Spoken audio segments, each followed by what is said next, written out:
This episode of World Talk contains mature themes for mature audiences only. The opinions expressed by the guest and host are our own and don't represent any business or organization.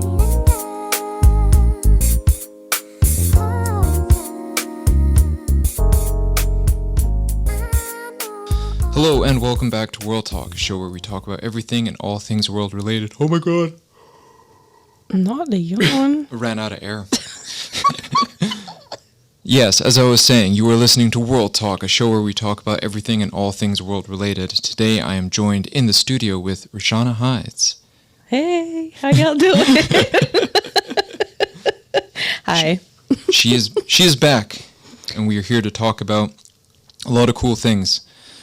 Rashana, do you care to share with what notes you made? Yes. So before I crash out, and it isn't even March, I have a bone to pick with one man, one vote, which I'm sure a lot of people do. But I'm trying to do better by not just sharing my personal opinions, but by citing articles and different points of view so that I can get my point across in a better, more effective way. And that's on growth, okay? So I did a little research, and just for some background, for some context, okay? The first time that the one man, one vote system was applied in the Cayman Islands was the May of 2017 election cycle, which would have been the first time that I voted. So of course, as luck would have it, I didn't get to vote under the old system, but we will get to that. So one man, one vote, which is formally known as a single member constituent. And so Cayman is divided into 19 electoral districts, which if you don't know, you should know, SOS. But anyway, so it was originally meant to provide voters with one easily identifiable representative and to maximize accountability. I'm reading directly from my cute little notebook, okay?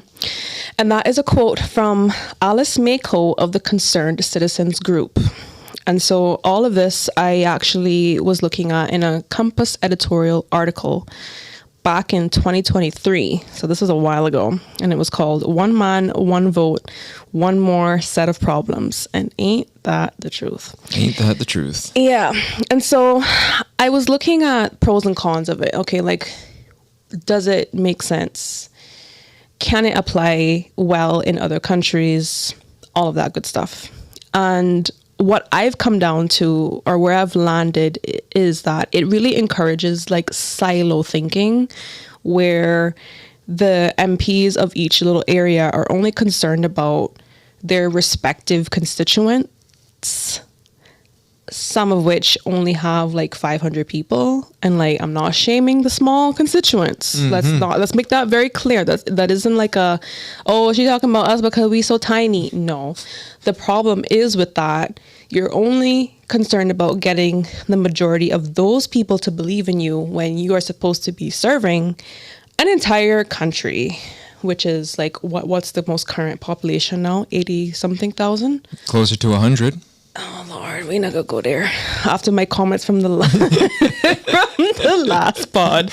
But yeah, so when you think about it, you're really only trying to impress / persuade.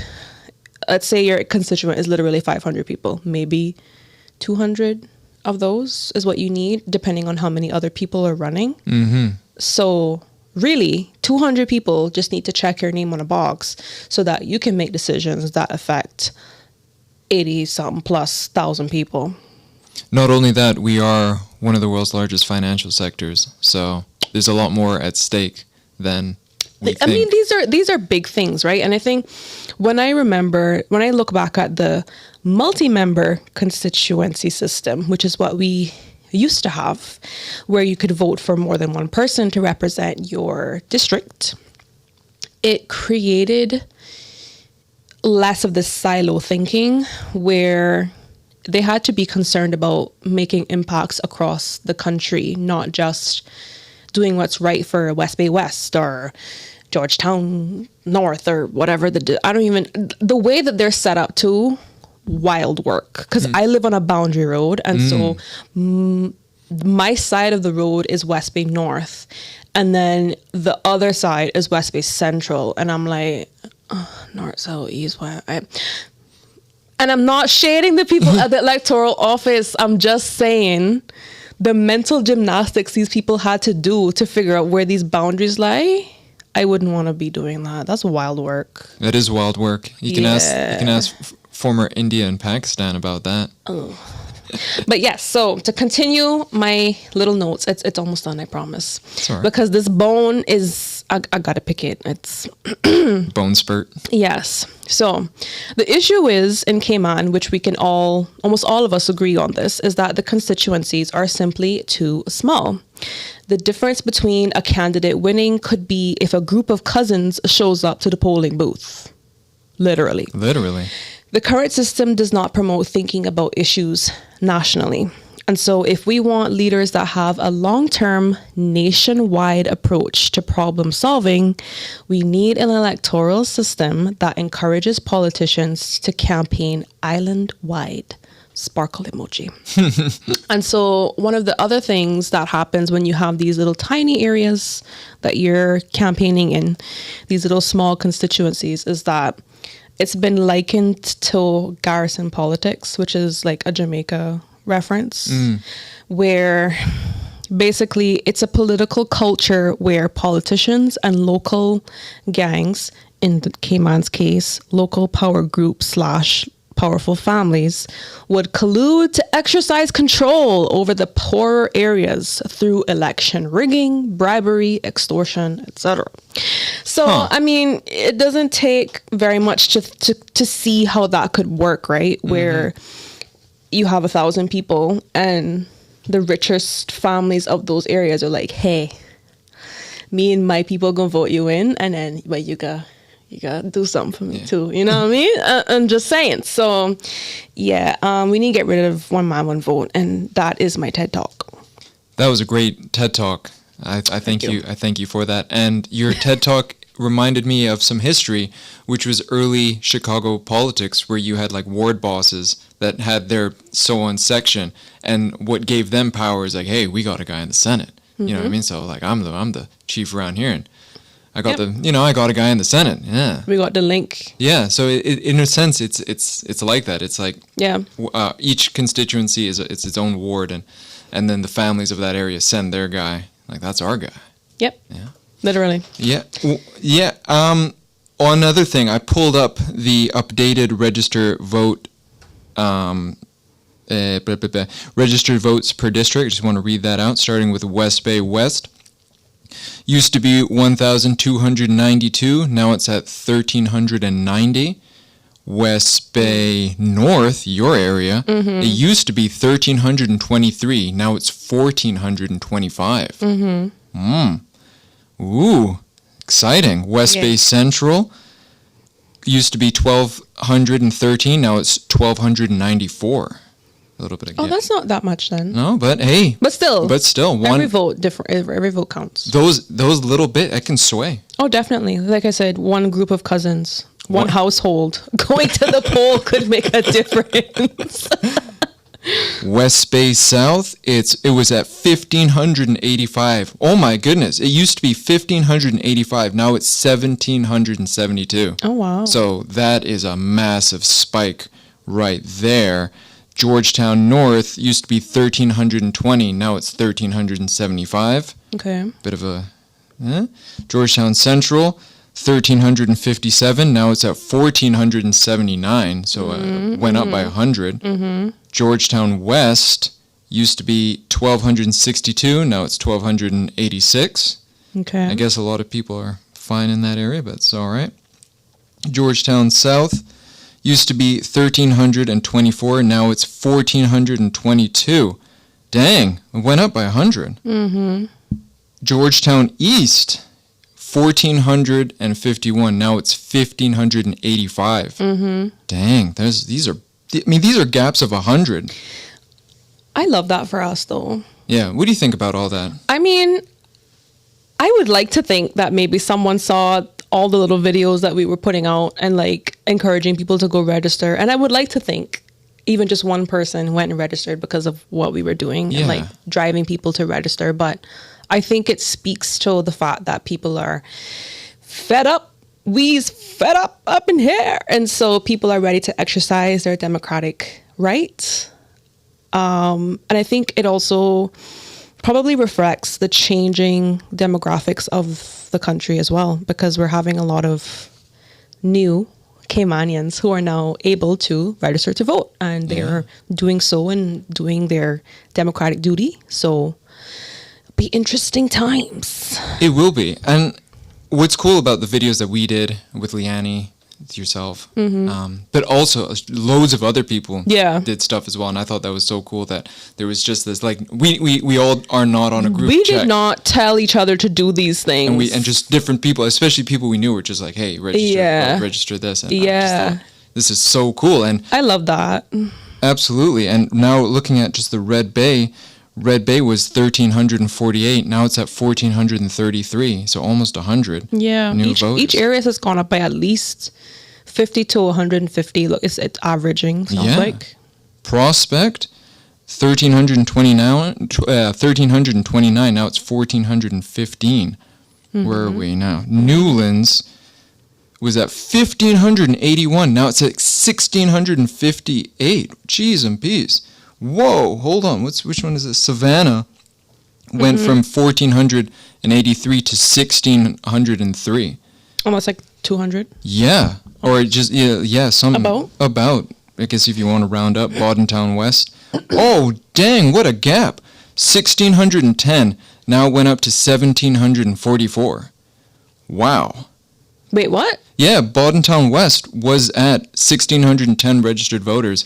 Now it's at 1,744. Okay. So okay. that's big gaps for the district. Bodentown East is 1,666. Now it's at 1,765. So almost 199. North Side was at 936. Now it's at 1,009. East End was at 763. Now it's 901. That's a big one too. That's a big one. That's like 200. Cayman Brac West and Little Cayman. It increased not by much, but increase is an increase. It went from 577 to 608. And for Cayman Brac East, it went from 472 to 523. Okay. Wow. So yeah, all in all,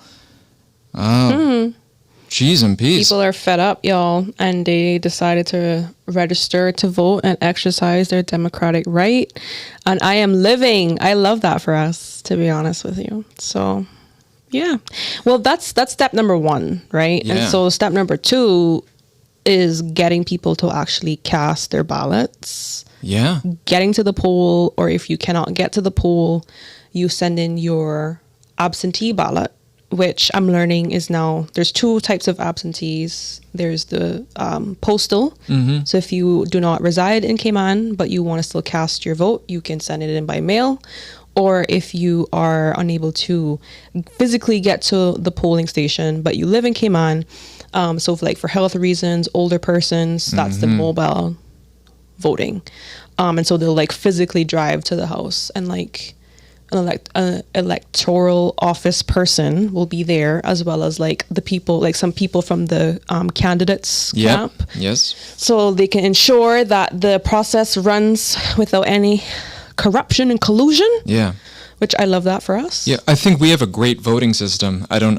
You probably remember in the U.S. election at the end of 2020, I was like, it's stolen and rare and Dominion and Venezuela. I mean... But ours is just there is nothing to hack. It's just paper and you just tick, and it's verified by 3 people right there. We have... Yeah, and I think we do a fairly good job for us having such a small... such a small country in general, and such a small electorate in general. I think we've realized that every vote does matter, because all you need is to win by 1. Yeah. You literally only need to win by 1. Man, there's been races where, it's 10 votes, 20 votes. Yeah. That's Isaac Rankin. Isaac Rankin. He would have won in 2017, but there was a third man called Johnny, and Johnny took such a small slice of the pie. But that small slice, if it was just Arden and Arden versus Isaac, that slice would have gone Isaac, and he would have won in 2017. But yeah, so it goes. Yep. So it goes. Yep. But you were reading some websites, and you weren't really feeling what you saw. You want to talk about that, or which websites were those? Remind me. Some party websites. Oh. Yes. Okay. So I was reviewing some party websites, as you mentioned. Yes, political party websites. Political party websites. Not party stores. Party. Political party. And maybe it's just me. Maybe I'm the only one who cares about this. Yeah. Or I'm a part of a small minority who cares about this. But the devil is in the details, as the saying goes, where I make my choices as a voter based off of the way that you propose to solve these issues. You're not doing anything new by identifying the problems we all know we're facing. We need a better economy. We need more affordable housing. But with such vague language. And that's my issue. So we're going to get there. So don't worry. So I was reviewing it because I really wanted to see some hard plans, black and white. Here's what we're going to do to solve the problems, right? But what I saw were very general goals. And so I remember being in school and they had this thing called SMART goals. I don't know if you know what I'm talking about, Phil, but so instead of just saying, I want to be a homeowner one day, that's a goal. But you want to be specific. You want it to be measurable. You want it to be attainable. I forgot the R and the T. T is time bound. I know that for sure. So instead of just saying, I want to be a homeowner someday, I could say, I want to be a homeowner in the district of West Bay on or before my 35th birthday. And I want to own a property that is worth at least, or at minimum, I don't know, $200,000 or something like that. It's specific, it's time bound, so I gave myself a timeline. It's, well, I won't say attainable because unless I'm living like literally in a 1-bedroom, if that, in West Bay. But you get my point, right? A goal versus a plan. Two different things. And so what I saw on these party websites were very general goals, and I expected better. I'm gonna tell you no lie. I expected more detailed approaches to the problems. The one that stuck out to me the most was assist in making housing for Caymanians more affordable, something like that, right? What does that even mean? But what is that, right? Like, how though? How? Who gonna pay for this? What's the programs you gonna make to do this though? Because I can just go out and say, yeah, I'm gonna make housing affordable for Caymanians, and then 4 years later, if I got elected and I didn't do very much, then I could say, well, I didn't tell you how I was going to. I just said I was going to. So no, if it went down by $100, I still made it more. And so this is where it really rubs me wrong, because I'm like, guys, you're going to need to take a stand. You're going to need to tell me how. And that's really what I'm getting at, right? And that's where the differences in the ideologies of these parties are going to come into play, where they're going to tell you how they're going to do these things. Because I could say I want to improve Cayman's economy, but what does that mean? Am I giving opportunities to small Caymanian business owners, or am I making it even easier for foreign investors to come here and make money? You understand what I'm saying? So like, how exactly are we going to be doing these things? And really, it's now halfway through February. I expected more, to be honest with you. What do you think? Am I tripping or? No, you're not tripping. Okay. I was on. Well, I'll say it. Oh, yeah, that's me. Oh, here we go. Yeah, I'll be honest. I had gone on Radio Cayman with a monologue about how political hopefuls can't use language like we're gonna make things better, and it's like, yo, you need policy because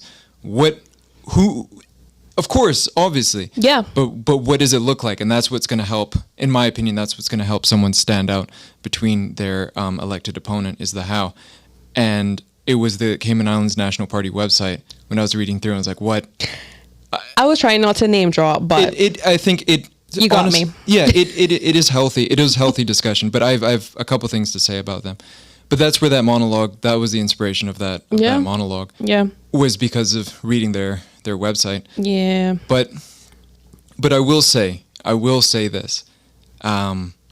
Looking at politics from like scrutinizing it on the day-to-day, I would say you start to see shifts. And I'm not convinced that's going to be the final result of said website. Because I have had some conversations with some of the people, and we have spoken about policy, and it does exist. But then it's not for me to tell you. It should be it should be in a position and where this is my point. It should be in a position where you can access it. And this is my point. Yeah. And so my then question is, what's stopping them from putting it on the website if they have these policy positions, right? And so that's a great question. I heard someone say it's because if they're intentionally vague, they don't have to answer to certain things if it doesn't work out a certain way, and people are still like upset about it because they're like, well, we didn't say it, so you can't get mad at us, kind of thing. Although that may be the thought, and I see the logic behind it completely, but it's like we're at a turning point in society where society is like, nah, these little sound bites, they're not gonna and that's matter. my point. Like, sit down with that's me and explain percentage by percentage X to Y. Mm-hmm.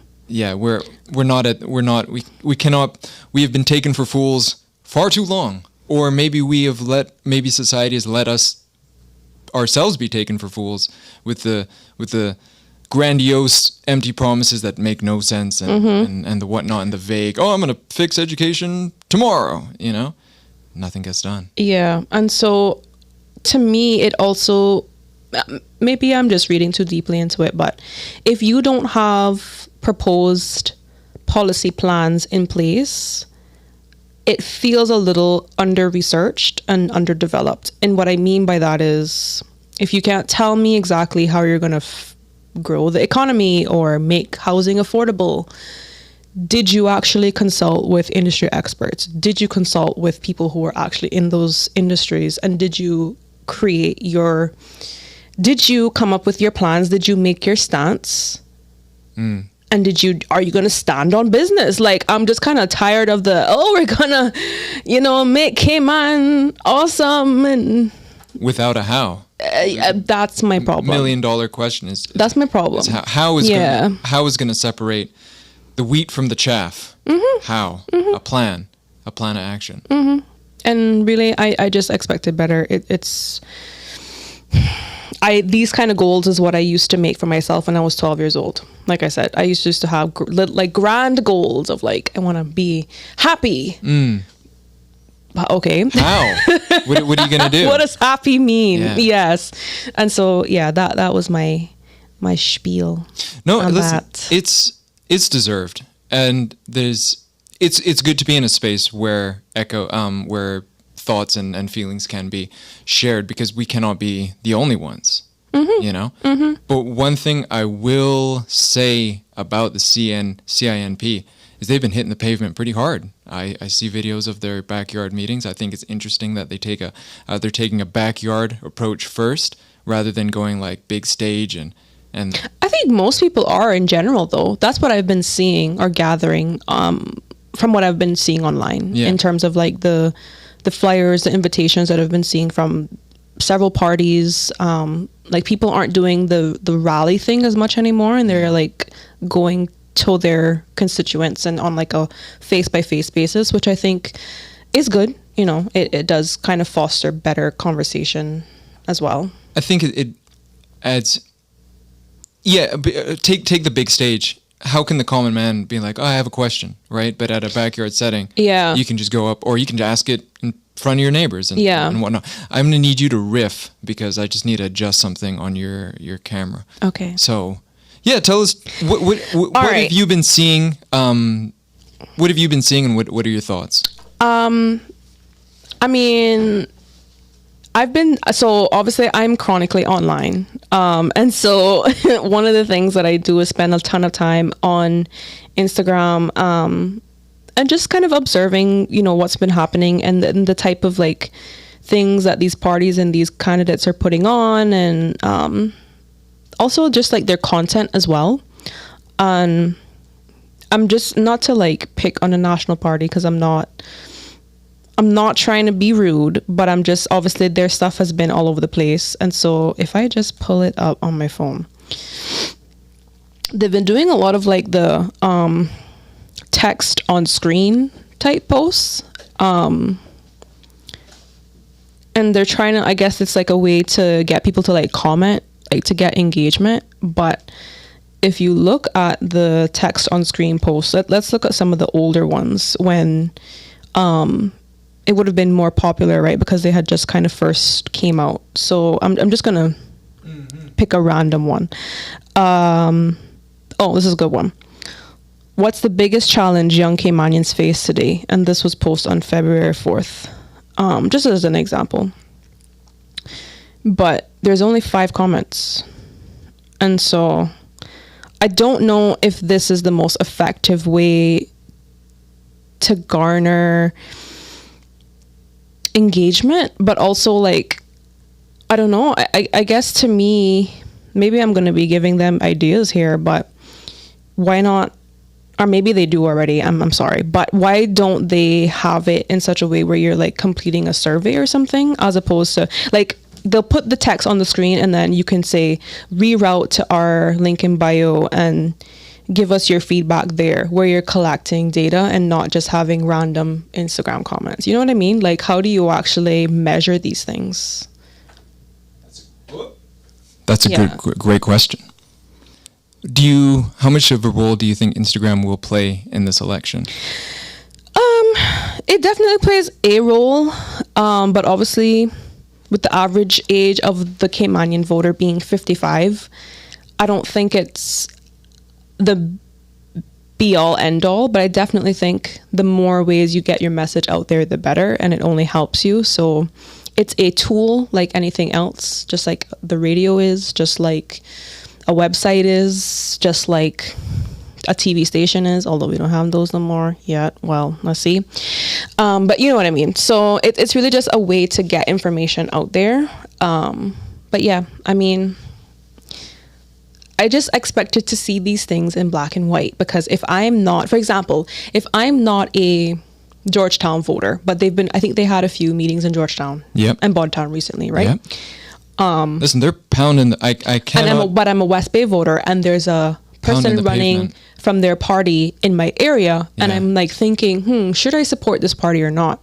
Yeah. If they don't have their positions on their website and I didn't attend these meetings yet, or I don't know, then how do I make an informed decision? You know what I mean? And I'm glad you phrased it like that, because a lot of, and I have a friend, good guy, who is like, listen, I'm not going to anybody. You got to come to me, and you got to come to me with the facts. I don't want to hear no wishy-washy whatever.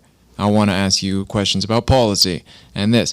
But his thing is, you got to come to me. I ain't coming to you. And so from what I'm hearing is, should you go out and seek this information, or should this information seek you?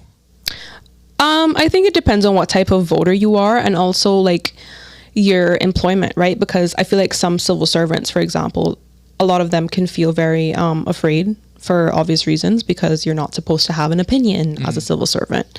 It's against the law to show any type of like verbal support for any candidate, any party, whatever. And so I feel like for them, it would be easier for them to invite these people into their homes and they can have those discussions one-on-one. Yeah. Whereas for me, like, I'm in the private sector, so I can go wherever I want to go and like listen to whatever, because I'm not like, my employment isn't at stake. You know what I mean? Yeah. So it depends on what kind of voter you are, how you're employed, what kind of work schedule or life schedule you have. Because sometimes you just can't make the meetings, bro. No, exactly. Like if you So- if you have life, if you have a newborn and they have terrible twos, you think you're gonna, give them a pacifier and go Yep. meeting? Like, no, you gotta.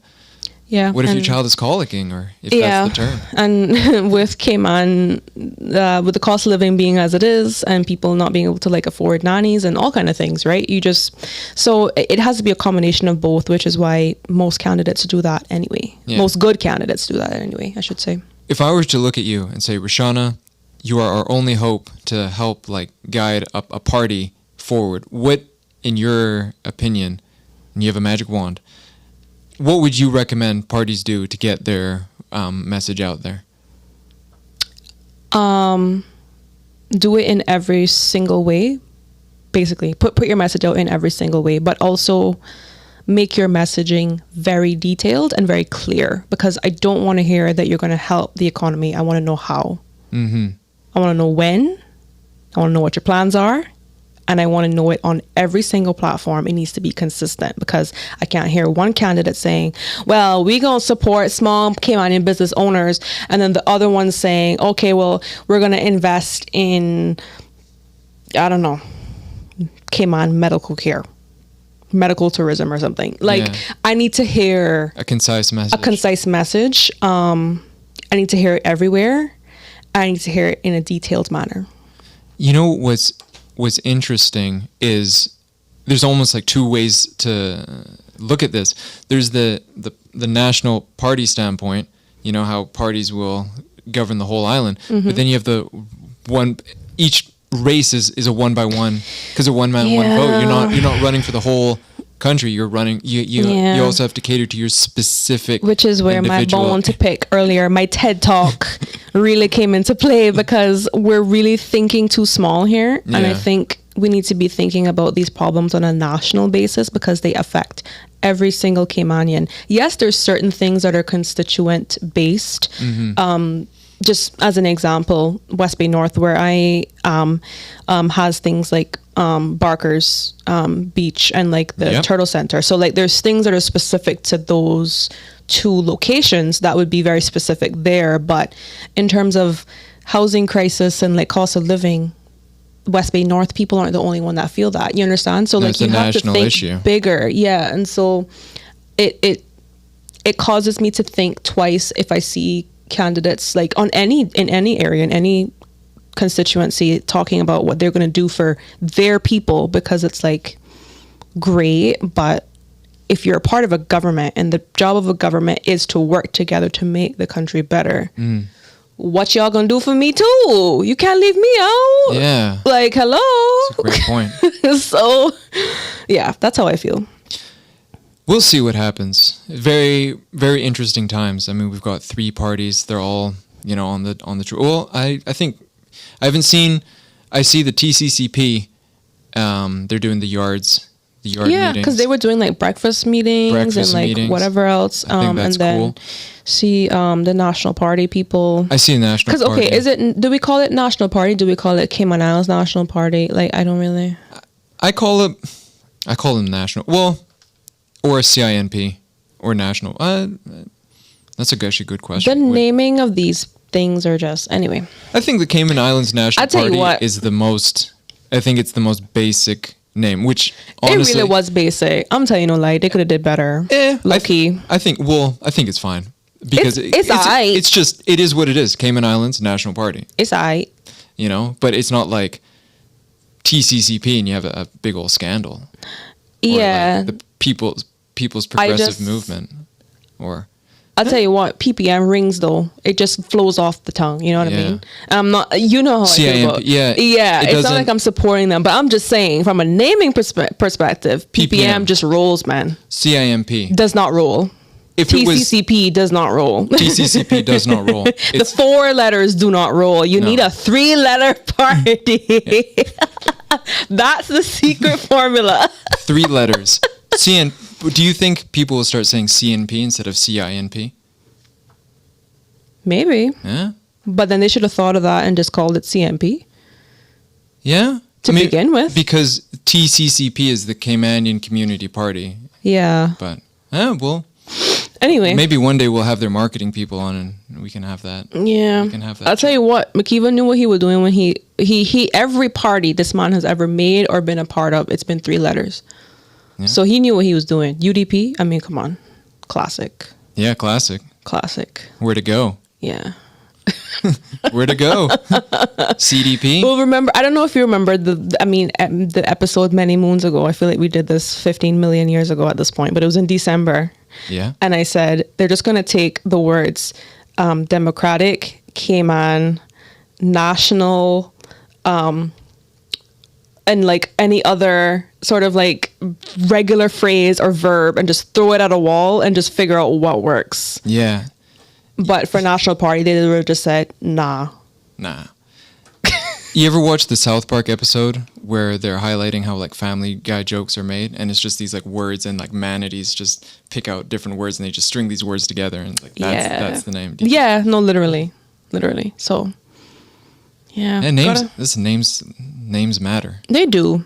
100%. And you got to think about it in a way that like it rolls. You know what I mean? Like.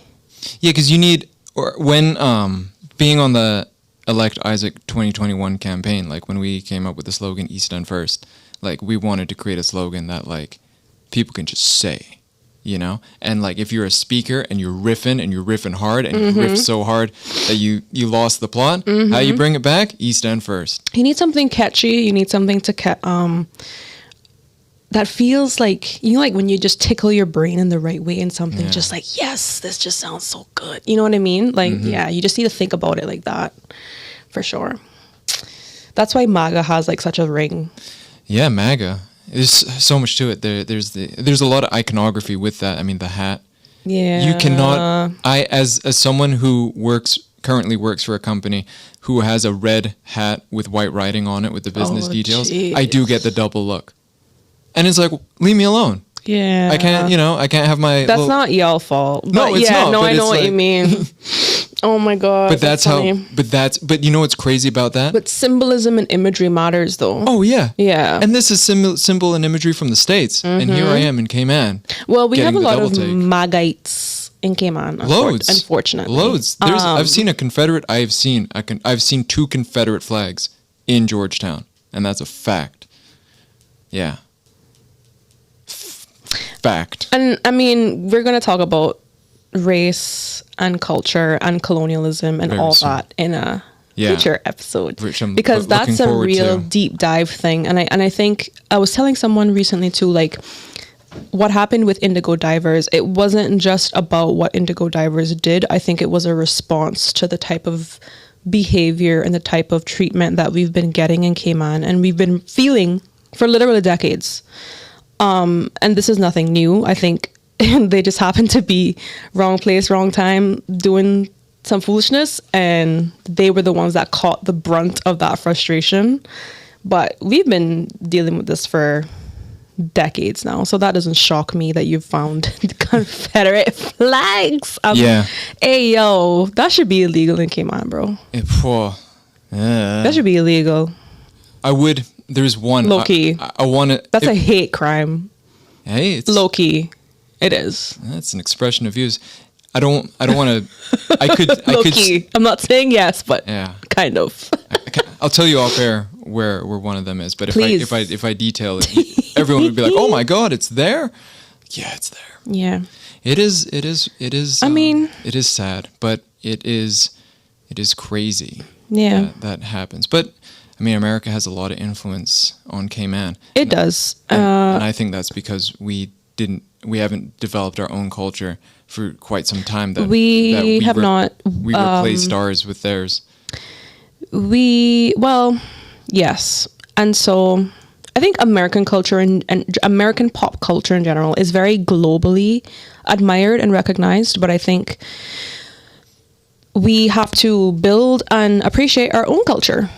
Yeah. You know what I mean? So I think we've also had that conversation as well, and what that looks like for a country that's literally where the minority of the people that are actually Caymanian generationally or born are 33% of the actual Caymanian group of people. Pretty nuts. So that in itself is wild. But so 1 week ago was the Super Bowl. What do you think about the Super Bowl? You a big Super Bowl? I am not a big American football person. I get the rules. I don't follow the teams or whatever. I'm not a big go sports team person in general. And I won't bandwagon because I don't like that. I'm like, if you're gonna be with me, you with me. You feel me? But I watched a game.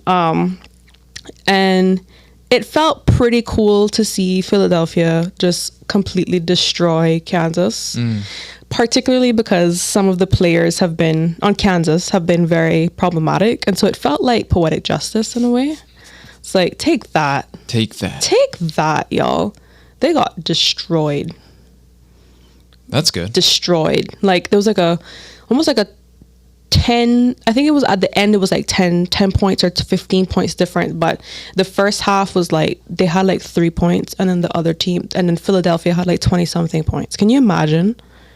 This is the biggest viewed sport pretty much globally. Yeah. And you're losing that hard. Yeah. Jeez, and then to top it all off, my boy Kendrick came on and spit some absolute gems. What do you think about his halftime performance? I thought it was amazing for several reasons.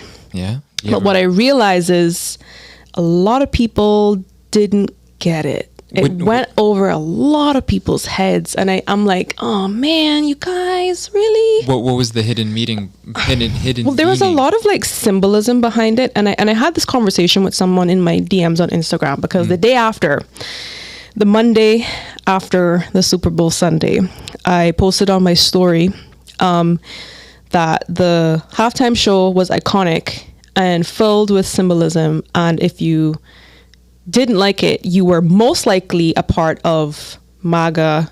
You were either a Drake fan, you just didn't understand the context of the beef, or you just didn't understand the symbolism that was like plain in your face. And so I had some people agree with me, I had some people fight me in my comments. It was wild. Fighting you in the comments? Yeah, they were like, no, it's just straight up bad. And I was like, okay, but why? And so one of my points is that it would have been a different performance. It would have been a different set list entirely had Kamala Harris won. You think so? Absolutely. Because what Kendrick did was a political statement of the highest order with the most amount of eyeballs on a screen in a long time. What was the statement? Because I did not watch the Super Bowl. You didn't watch the halftime show either? No, all I've seen on my Instagram is like, I've seen memes. Nah. We need to rectify the situation. Phil, me and you can fight. I've seen memes about it, and that's as far as it goes. Okay, so let's say it's not this. me. I'm gonna paint the picture for you, all right, since you haven't seen it. Nope. Let's pretend that someone else who's listening also hasn't seen it. Yeah. Kendrick Lamar. Yeah. A Pulitzer Prize winning rap artist, the only rapper to have won a Pulitzer Prize. Yeah, because Pulitzer's for journalists. And poetry and like written word. It's like the Nobel Prize, but for like literacy, literacy, right? So dude is awarded. He's critically acclaimed. That he is. He's for the culture. Cool. Yeah. Dude's from Compton, LA. Yeah. The like most African American vibe ever. Also LA in general. NWA. LA culture in terms of like rap is like extremely strong, right? Oh yeah. So we're painting the backdrop. Dude pops out on top of a GNX, which is like an extremely rare muscle car, essentially. All right. Which is the name of his most recent album. Pops out, starts freestyling, and then you just see all of the dancers like appearing out of the car. It's almost like a clown car. And it's like, I immediately thought about all the references of like Trump and his clown car, of like all the Magites in like in office, and just like all of them operating like a clown car essentially. And so I was like, immediately I was like, oh my God, it's going to be lit. And he starts the performance with what does he say? The revolution is about to be televised. You pick the right time, but the wrong guy. And when he said that, I was like, oh dear Lord, come see the shots he's about to fire. So all of the dancers pop out, and they're either wearing like full white, full blue, or full red, like sweatsuits basically. And they're all black men, which I think is quite powerful in itself. And so they're doing the thing, and then they do squabble up first, which is like squabble up, squabble up. And I'm like, okay. And then they do Humble, which is like one of his best songs ever. But they form the American flag. And so that in itself, you're seeing these black men with like, some of them have dread, some of them have their skull caps, like some of them have their natural hair, and it's like dyed, like whatever color they have on. And it's like, it's such a symbolic picture of like the fact that America was built on black blood and black bodies. And Chinese as well. Can't forget them. But yeah, go on. They were blown up during the railways in California. Yes, no. Can't forget them. But I mean, in terms of the country itself being built on slave labor, and and particularly the exploitation of African Americans in general, right? Absolutely. And so that in itself was such a beautiful, like the way that they choreographed it. It was so well synced that they moved together to create like the lines of the flag and stuff. It was quite nice. And then you had Samuel L. Jackson, who basically narrated the entire performance. And so he was playing Uncle Sam, that like old white guy poster, Uncle Sam wants you to fight. Wants you, right? And so I think making Uncle Sam into Samuel L. Jackson, literally our Uncle Sam, Black Uncle Sam, was like, it's such a nice little touch. But like what he was saying, if you listen to what he was saying, that's essentially like the thesis of the entire performance. What was Black Uncle Sam saying? Because he said, welcome to the great American game. Yeah. And really that's like, football is the game. Yeah. Rap is the game, as it's colloquially known as. Yeah, and there's a rapper called also, The Game. Yeah, and then also the game of life as a black or brown person in America. Yeah, it's not easy. It's not easy. It's going to get a lot harder now. And then on one of the second ones he said, he was like, what did he say? Oh, I see you brought your homeboys out with you. Scorekeeper, deduct one life. I was like, oh my God.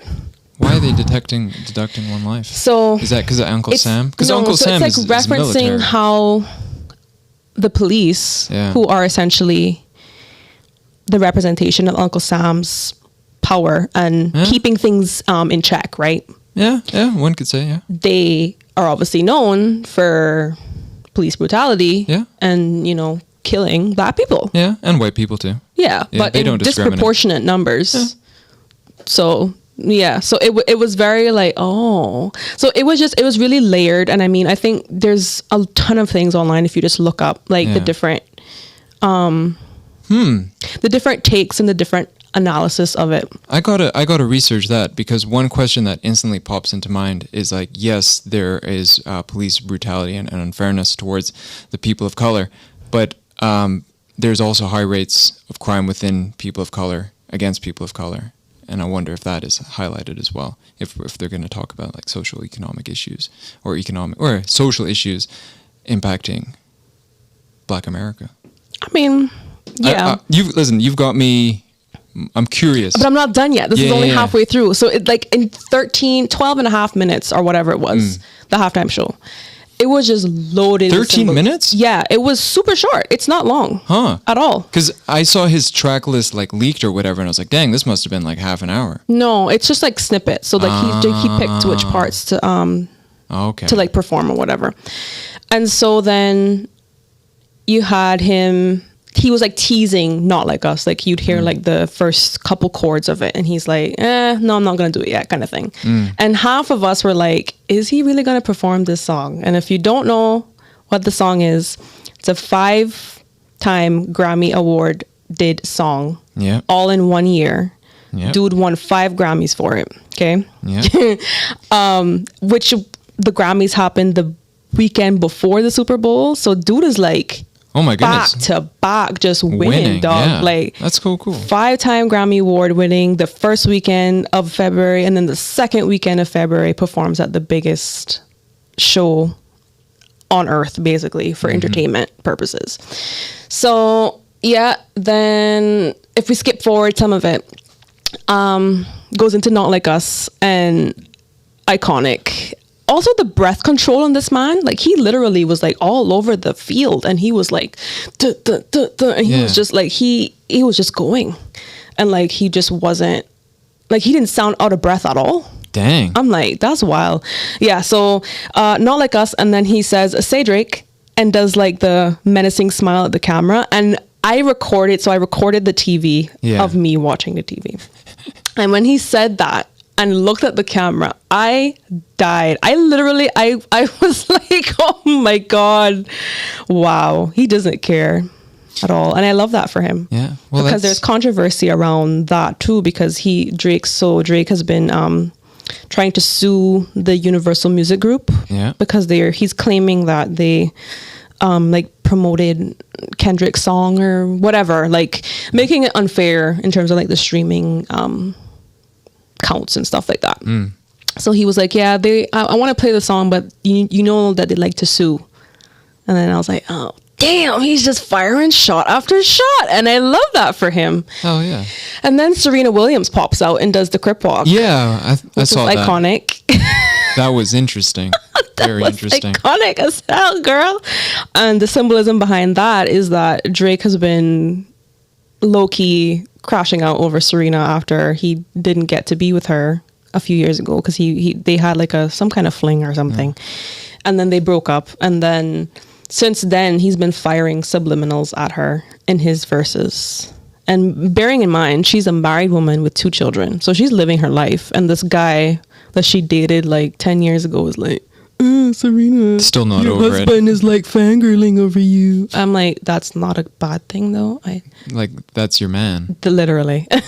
Why else did you get married? Yeah, and then producer Mustard came on, and that was iconic. Hold on, did they say Mustard? Yes, because that was actually I saw there was actually a bet. They were like, bet that Mustard is gonna absolutely be set in the So Mustard show. came on. It was like Mustard, and the entire stadium singing A minor. Yeah, calling that a just PDF like file. Nail in the coffin, salt on the wound, kick you when you're down, like complete victory lap after the Grammys, after everything, bro. It was like, oh my God. But no, I think people got caught up in thinking that the performance was about the rap beef, but it was bigger than that. And the fact that Trump was in attendance as well. Yeah. I think it was an incredibly powerful statement in general. And I think he took a risk by doing something so symbolic and so... Well, that's America, like, layered, right to free speech. And meaning. But I think it was the perfect... Like, at the beginning, he said, you picked the right guy, but, I mean, the right time with the wrong guy. And he meant that. He stood on all 10 toes. Yeah. And then at the end, the lights in the background said game over. And the stage, his, like, setup was, like, made to look like a PlayStation controller. So there was, like, the circle, the X, the... So there was what does that game over mean? I think it was... I think that was meant at Drake. I think so. Game over. Yeah, because you can't do anything political for the next 2 years. Like, no, but even like, I mean, having an entire stadium and 315 million viewers hear the entire people in the country and in the stadium sing A minor. Yeah. I'd just stop rapping. I'd retire. I'd retire, yeah. During that controversy, I couldn't help but think that it's not just it's not just like Drake versus Kendrick. It's like... No, I think it was bigger than that. Going back to what you were saying, Kendrick comes from LA. LA, one can say, influenced the foundations of rap, right? And then he's like, who's this Canadian guy? Like, no, this is America. We run this. Yeah. And so I think it was an American move against, just letting America, putting Canada on notice that America runs this. That's what I looked at it as. I mean, because I guess you could say that. Canada has 30 million, 40 million people. That's the population of California. Fair. Yeah. And specifically, I think like LA County is like 40 million. So everyone in Canada can fit in Kendrick's area. I think it was I was reading like some of the comments and stuff on it, and there were a few interesting takes where some people were like, yeah, but I want to be entertained during a halftime show. I want to see things go boom and glitter and like outfit changes, and I don't want to be taught anything. I don't want to think. And I'm like, this is the problem with society today. Like, we literally are a TikTok society with a 30-second brain span, and we don't like to think about things in a deeper way. We don't want to explore internally and think about the messaging that a performance like this is telling us, because it makes a lot of people uncomfortable and it challenges a lot of thoughts and belief systems. Because if you're a white person right now in America, and you're let's, for example, you're a white conservative Christian rich male, and you watch Kendrick Lamar with his black guys just make the American flag, Samuel Jackson is playing Uncle Sam, dude's talking about A minor, and I'm like, I could easily see how they would not enjoy that at all. No, the memes I saw about that demographic looking at the halftime show, like it was they would watch the Kendrick video, but it was like country music over it. I'll send it to you. But no, I would say, to your point, I would say it definitely, America is changing. The America of that demographic you just spoke of, that's still a demographic, but the emerging demographic, I guess. And I think things are just changing. It was especially powerful when you consider the fact that the current administration is trying to get rid of DEI, and I don't think people understand what DEI means. Diversity, equity, and inclusion. But what it means in a practical sense. And they're also trying to get rid of Black History Month, which is this month. I think they've gotten rid of it. I don't think people are going to stop celebrating it because it's just not delegitimized it. It's just not recognized federally anymore. Which is insane, because even Ronald Reagan was who created the right to Black History Month. One of the most Republican presidents ever. Yeah. He signed it into law. So that just tells me how far right the right has gone. Oh, it's insane. Not only is it insane, but oh my goodness, I don't even know where to begin. The pendulum is shifting. So like it was left, right, under Biden. It was pretty left. And now I would say so. If you were a governor, I just want to throw in one. Go ahead, but I'm going to tell you why. Okay. If you were a governor of a state and you use state funds to put tampons in the boys' bathroom, what type of society is that? I would say that's a left society. And that was Tim Walz, Kamala Harris's running mate. That's what he did as governor. And I bring that up to say, let's say we're quite left. Now with Trump and his band of cronies and misfits, they have to erase all that and then take it even farther right than it was before. So, and because of that, I think that's why all these things are getting rid of, like, no, these leftists, they did that, and man, we got to change it because they're crazy. I'm actually scared for this new administration. I can't lie. I'll tell you why America hasn't been left since Obama, pretty much. When Trump was elected the first time in 2016, and we'll talk about this in the next episode. Stay tuned. Since 2016, that's when the pendulum has been swinging right. Yeah. In general, I think the Biden administration was just sort of like a central. I would say they were definitely, because Biden is not very left at all. He had a few left governors, which I think in any administration there's going to be America, a mixture of both, right? Yeah. And depending on what state and what area but he was a moderate. But yeah, Biden's a moderate. So I think from 2016, the right swinging of the entire country of America had started, and I think now we're just seeing the product of that. But a lot of countries are leaning very right, which is quite scary. Quite scary. If you understand the way that authoritarianism and sort of the lead up in 1930s Nazi Germany kind of works. But that's a deeper conversation with a lot more layers for another day. But yeah. One thing I do not like at all, and I don't care what anybody has to say, but like when Elon Musk did the Nazi salute. Don't talk to man about. People were like literally Roman pretending that it wasn't what it was, and I was like, that was what it was. And I think it just that kind of like rationalization of like, no, but he's autistic, so he doesn't know what he's doing, or no, it wasn't a Nazi salute, or like, no, that's not what it was. You guys are overreacting. Like, no, it is what it is. It is what it was, and it was exactly that, and it was intentional, and he knew exactly what he was doing. I don't care that he said my heart goes out to you afterwards. Use two hands. No, people know what they're doing. He did it twice too. Not only did he do it once, he did it twice. And so there was a clip circulating around where they were on, like, I think it was like Fox or CNN, and all of like the anchors were like having the discussion after the fact, and then the one woman was like, if it wasn't that, then do it right now on air. And the guy wouldn't do it because he knew exactly what the heck it was. I'm like, guys, come on, really? One thing that I do not like about this administration is you always hear about big money in politics, and that's a given. But big money always had it was always hidden. They were more subtle about it. This is a full-on guy. Dude is literally right there. He bought it. Yeah, he bought the 100%, U.S. presidency. 100%. And now to go in there and be like, yo, we're canceling this and we're doing that. And it's like data leaking people's stuff. Who elected him?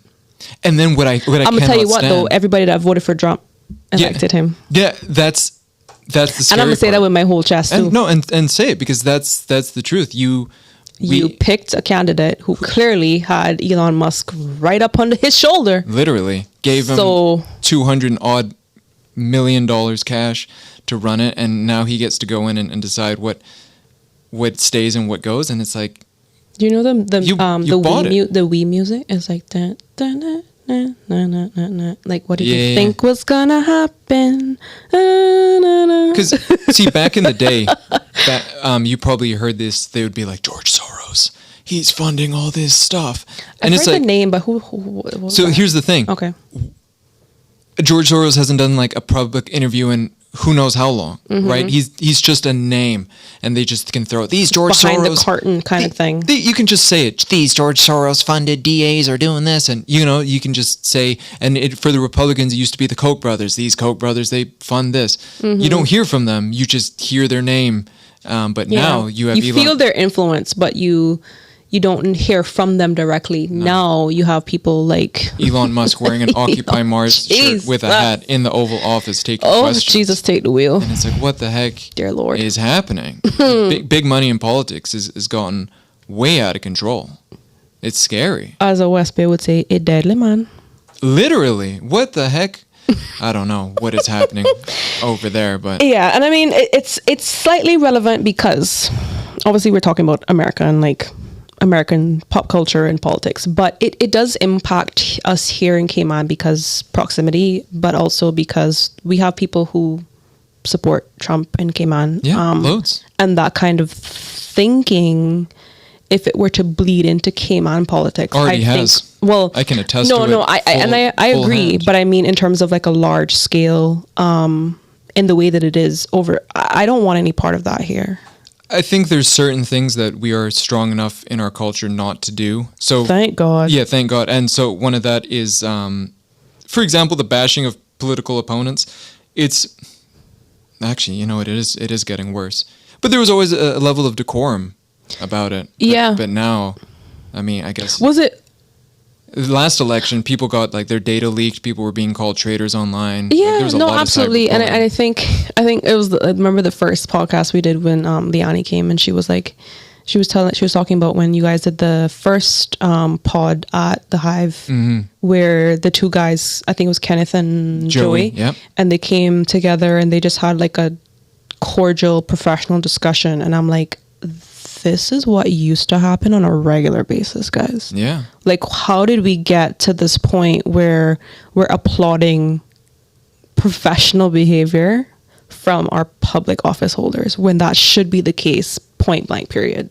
That's an excellent point. That's an excellent point. Like, one thought I have, and maybe it's just maybe that they see all the name calling in UK and US politics and can go, oh, thank goodness it's not here. Thank goodness two guys who are politically opposed, who were politically opposed. Maybe those conversations have been happening from back then. But there's a lot of flirting. But still. A lot of flirting with opposition, or not opposition, independent candidates flirting with the PPM hard, giving them kudos and little brownie points. Definitely. And I think you were talking about that, to your point, in one of the most recent pods that we did, where you were talking about the incestuous nature of Cayman politics, and like just how all the teams and the people have like changed teams over time, and not only that, changed stances over time. And if you listen, Chris Saunders in Parliament and on radio, wasn't he like threatening? Oh, he was. Which the other day? Who on just earth? In general, threatening people.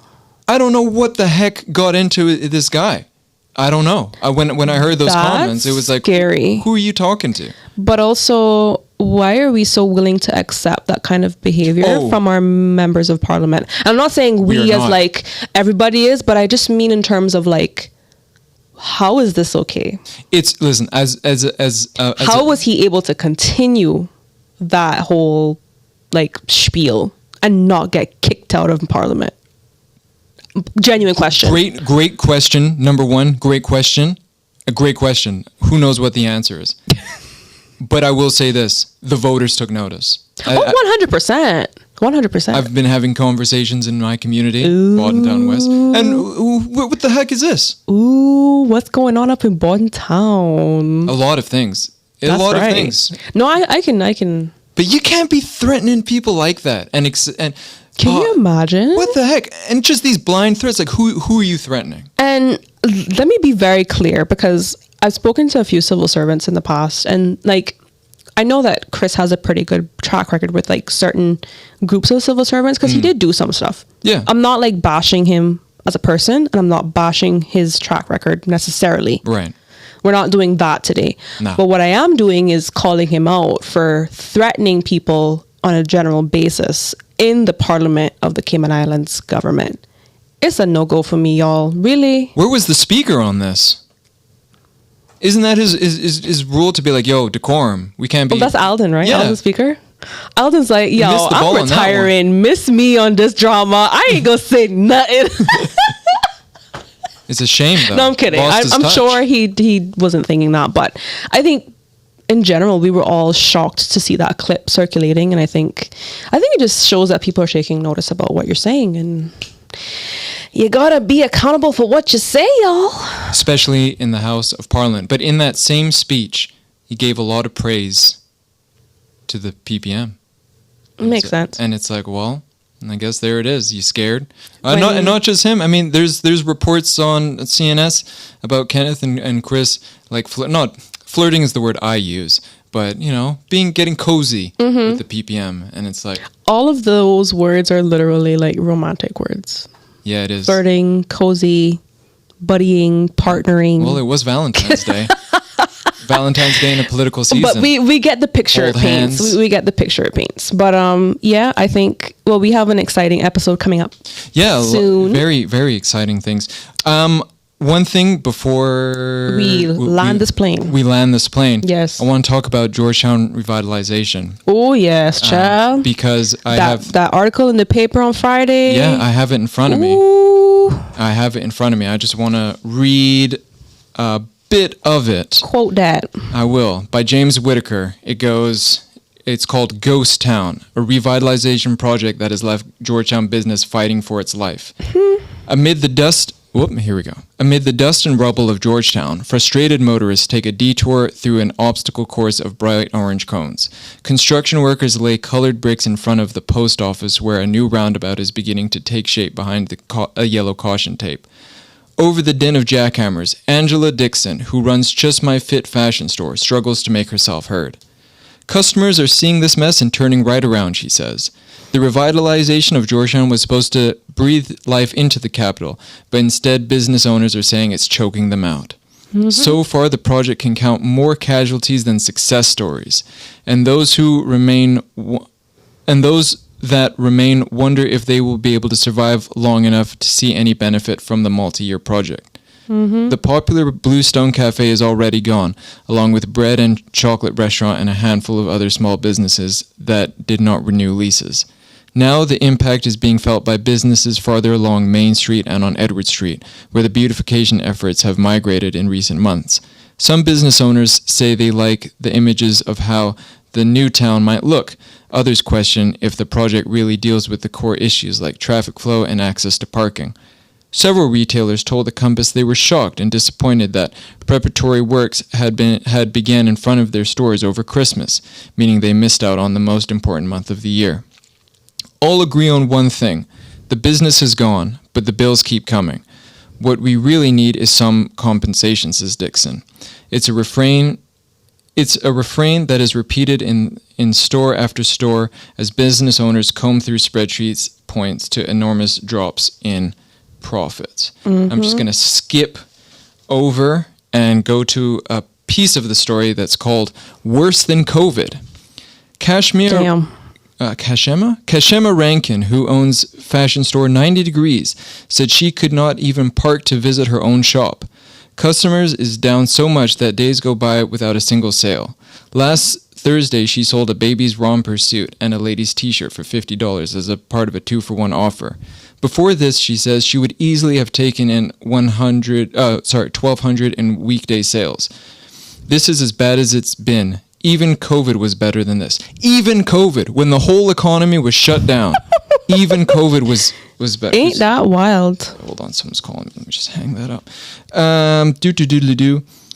With everything happening, it looks like the whole place is shut down. The town is full of dust and no one wants to come by and shop for clothes. It seems like no one is being held accountable. It is going to be a ghost town here. At Fenn's Hair and Beauty Shop, 3 of the 4 barber stools are empty. A young man sweeps up the cuttings from a recent client. Business is slower than it has ever been, says Fentine Powell, who runs the business, and a neighboring clothing store, Swag 345.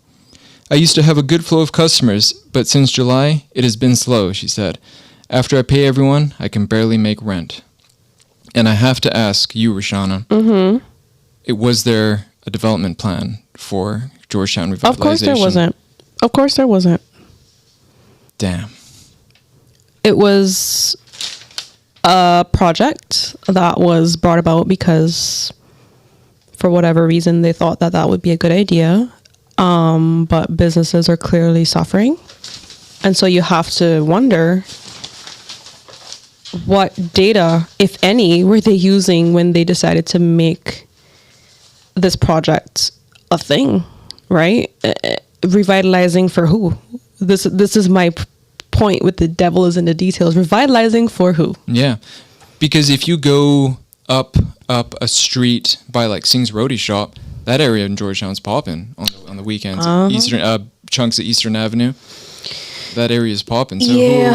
who are we revitalizing for? Yeah, I do feel bad for those businesses who are really struggling. And I remember reading, I read the paper on the Friday at work because we get it at work every Friday. And I remember reading where people are like trying to refinance their homes, their businesses, try to make this work because things are so bad in town. And I'm like, damn. And these are Caymanian business owners that are suffering. So it hurts my heart, man, because I don't want to see my own people struggling. And in our own capital. Yeah. I mean, the whole point was to revitalize the capital. Exactly. So. And that ain't happening. I mean, it moved from Bordentown. It was quite fine in Bordentown, but Georgetown was like, no, we're going to bring it here. And we're like, fine, bring it there. But maybe it needs to come back. Maybe the Eastern Districts need to take the capital back. I mean, we'll see. Just one thing, I forgot I wanted to mention this whole thing about the Conservation Council people getting fired. Yeah, what's up with off that? Rip. What are your thoughts on that? I was just skimming the article here on Compass again to refresh my memory, and so the new appointees that are now in the place of the former people, which I will list out Yes. for the record, with Archon. No, I'm kidding. And so for the new appointees that have taken the old places of those people, new appointees are former lawmaker Gilbert McLean, who will be the new chair of the council, Ezard Miller, Arden McLean, and Captain Eugene E. Banks, all former legislators, as well as lawyer Steve McField. And you know what I'm seeing a lot of when I look at that list? What are you seeing a lot of? Old men. All jokes aside, when you think about the fact that not one of them has any environmental background or what's it called? Well, I'll put it to you like this. Ard McLean goes on radio and says it with his chest that he's no tree hugger. No, that's fine. He doesn't need to hug trees. But I mean, in terms of like, I know that was meant to be a joke. I'm kidding. But in terms of like, if you look at the former members, you had the 6 former members. So Chairman Stuart Mailer, ornithologist Patricia Bradley, climate policy expert Lisa Ann Hurlston McKenzie, Ocean Frontiers founder Steve Broadbelt, Lucille Seymour, and Pierre Foster. So when you look at the stark experience and the qualifications of the former members, you have people, an ethologist that I don't even know what the word means, and then climate policy expert. You'd think that for something like the National Conservation Council, you'd want people to be experienced and learned in the area of environment and conservation, but you got a whole bunch of older legislators to do the job. Who aren't tree huggers. Yes. Yeah. I think it's scary that we are under 100 days from an election. Who's to say what direction the country will go into? But there's a good chance that it goes in a completely new direction.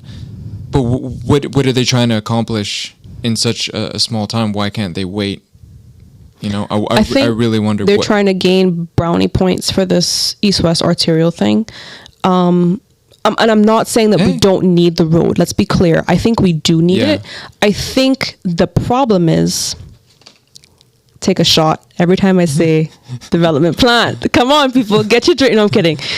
Drink responsibly if you do. Yeah. But the fact that there's no plan, right? And they're making these choices and they're doing these things without thinking long term.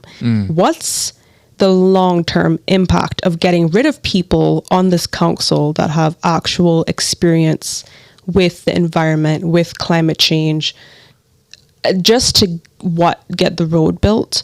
Okay, great. But then 10 years from now, when the next environmental chaos thing happens on the island, and you've got the likes of Cap Eugene and Ezard Miller on the board who, okay, cool, no problem. But also, what are they going to do? What knowledge do they lend to a situation about the environment and climate change? It's a great point. It's scary.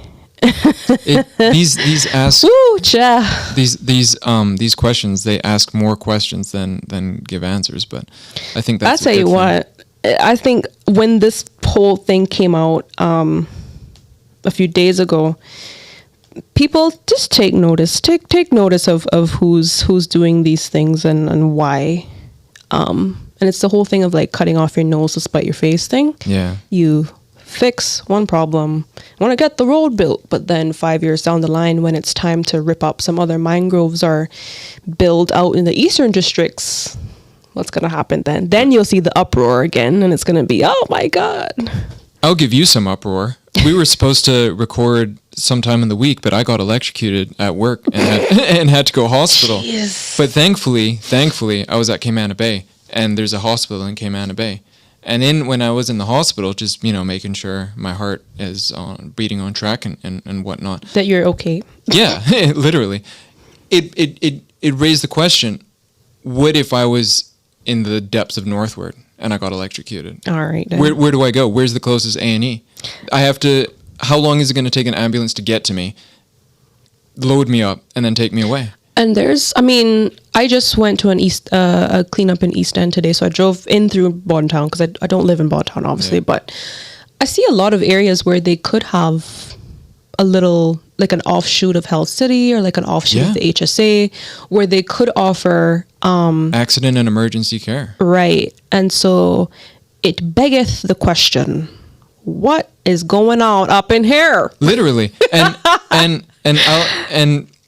please forgive me, but there is a church that should not be built in Bordentown, right by the primary school. So in there, down Cumber Avenue, there's a massive church being built. Is it on the roadside? That one? It's not the main Bordentown road. It's in the district itself. It's in the district itself. Okay. But that should have been a hospital. That should have been anything else but a church. And I bring that up because there's a massive church just at the top of Cumber Avenue that just got built. So why do you need two massive... That's the one right across that like jerk stand place? Yeah, Rankin's Jerk Center. Shout out Rankin's Jerk Center. You get some good ass barbecue every Saturday. Because that's what I eat on Saturdays. But yeah, it's like this massive church doesn't need to be built. A hospital should be there.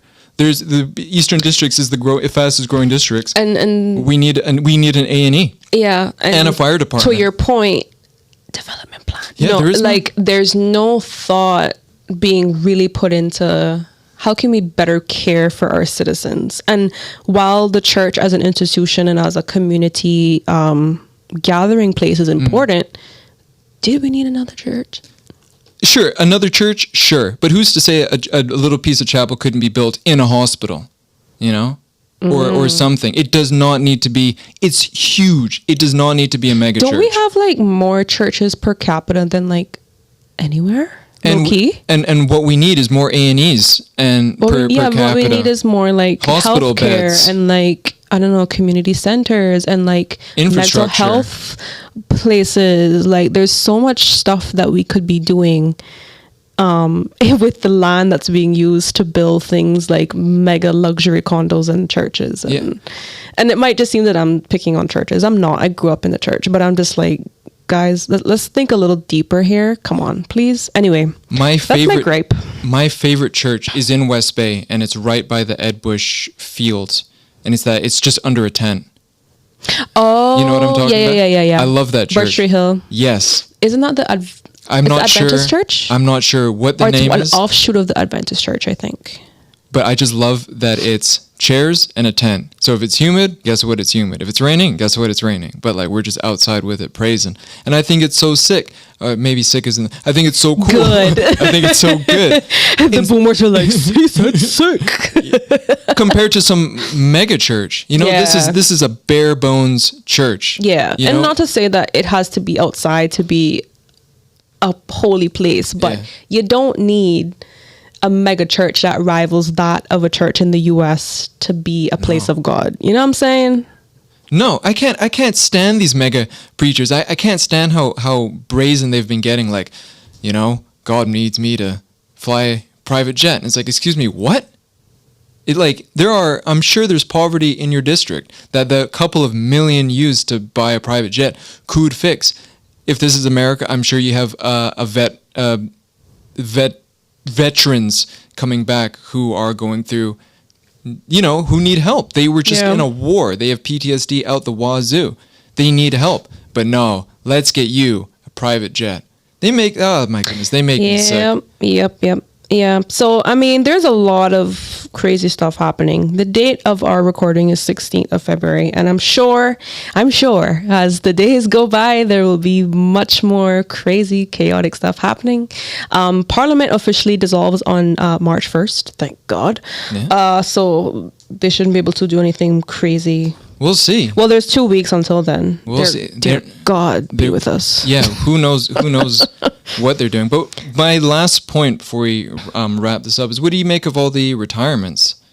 All those, like, the political retirements? Alden, Moses, I think that's David, totally Barbara. Okay. And I think that's what should be happening in society as developed as Cayman should be. It should be that once you've finished your tenure and you're like at or right near retirement age and you want to retire, you should be able to retire. I don't think we've gotten so used to like these old men, let's face it, because most of them are men, being in the house for like decades and decades. Julie, that's a woman. She's been in there 3 decades.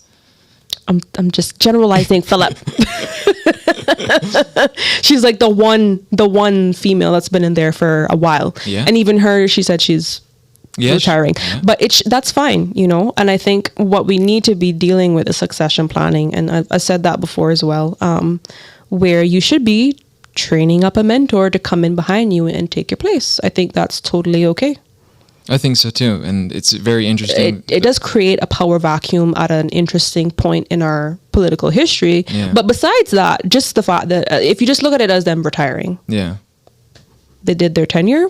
Cool. It's time for a change. Later, Gator. Later, Gator. Indeed, my favorite. No, I gave some criticism towards the CINP earlier about their website being vague. Maybe it will change. We will see. But see what happens between now and nomination day, which is March 3rd. Yes. TCCP, they've been doing some backyard meetings. They've been very cool. One thing I will say about them, I give them a lot of grief because of that name. But I will say when it came to the the National Conservation Act, or whatever it's called, being removed from Parliament, I saw that was a big win for them. Yes. So shout out them. But I felt like that the win was now underscored or overshadowed, I guess is the better word, now that they've essentially just gutted the entire National Conservation Council anyway. So they said, guess what? You're not going to get away with the law changing, but we're just going to effectively change it anyway by getting rid of the people who would gatekeep us from doing what we want to do anyway. So I guess the ball is back in their court. What will they do next? But I will say they do have the court of public opinion. I'm exhausted. On their side, because a lot of people. One person. I'm exhausted, man. He put on his social media story, Instagram story, that he was highlighting that article where that council had changed, but there was the TCCP party slogan at the top, which is enough is enough. Mm-hmm. So it's like this article about, Ezard and Arden joining this thing, and at the top it just says enough is enough. I thought, hey, that's pretty funny. So they've got the court of public opinion on their side on that, but now we've got the PPM. But the PPM, they've been running this slogan called caretaker candidates, and I don't know what that means. It's because a caretaker, isn't that? I think of somebody that's helping like the elderly. Ain't that the people who work at Jasmine? Yeah. I think it's a weird term, like the end of life kind of nurses and caregiver. No, okay. But it's a weird term to say caretaker candidate. Well, they have their launch in 2 weeks, right? The PPM the first at a so hotel. Maybe they'll explain what they mean by caretaker candidate. I think it needs some explanation. I don't understand. Oh my God. what that term means. That's wild. At all. But I'm here to learn. I'm here to have my opinion changed. But going into it, I don't know what that means. But I want to know. I want to know what that means.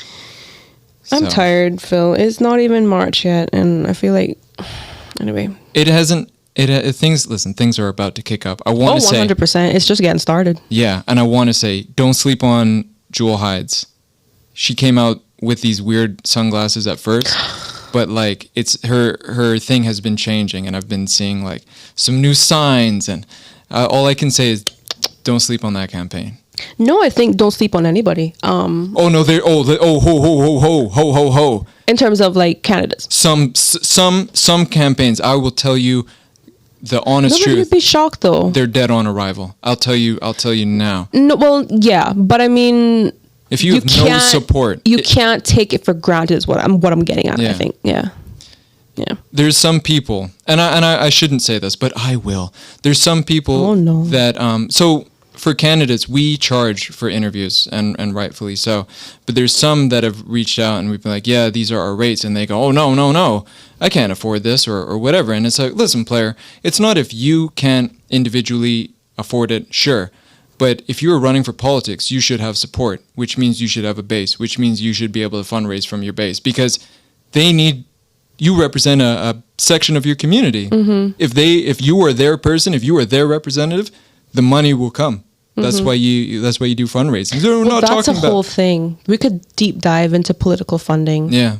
as a whole episode, because to Matt's point, when we were talking about that special interest group stuff, I definitely feel like there's a fine balance in Cayman politics with who you take money from. Yeah. Who are you going to be beholden to because you took money from them? But not only that, all right, this is an example, and this will be the last point, because we both... Yeah, we got to go. We wildin', we got to go. Let's say you, Rashana, let's say you were a preschool teacher and you taught at Sunday school, right? Mm-hmm. That's what you do. That's you in the community. Mm-hmm. Teachers, obviously, you make a nice salary, a modest salary, because you're a preschool teacher, and out of the goodness of your own heart, you teach Sunday school on Sundays. The community might be like, hey, here's this Rashana girl, does great in the schools, helps out in the community at Sunday school. Let's support her. Mm-hmm. Instead of like big special interests. You can have that grassroots support of just people in the community, parents from all them PTA meetings, the grandparents, the parents of theirs parents going, hey, you know what, she ain't bad, you know, I'll donate to something, or I'll open up my house, or something. Grassroots funding, support. Grassroots funding for sure, but let's not forget that churches in Cayman are technically a special interest. Well, it is. I'm gonna just call it like it is. But the point I'm making is, if you do not have grassroots support, you don't need a corporate donor or an oligarch, so to speak. Oh no, but just if you cannot fundraise locally on a local level and you do not have that base, then I got a question: should you even run? I think it also speaks to the current cost of living crisis. Not even the rich people are rich anymore, Phil. Well.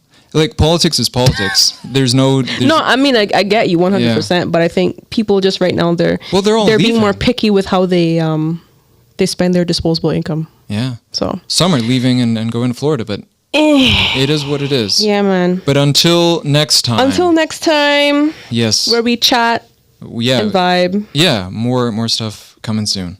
Later, Gators. Oh, I didn't even talk about my survey findings, but anyway, that's next time. All right, let me hit the stop button. Next time.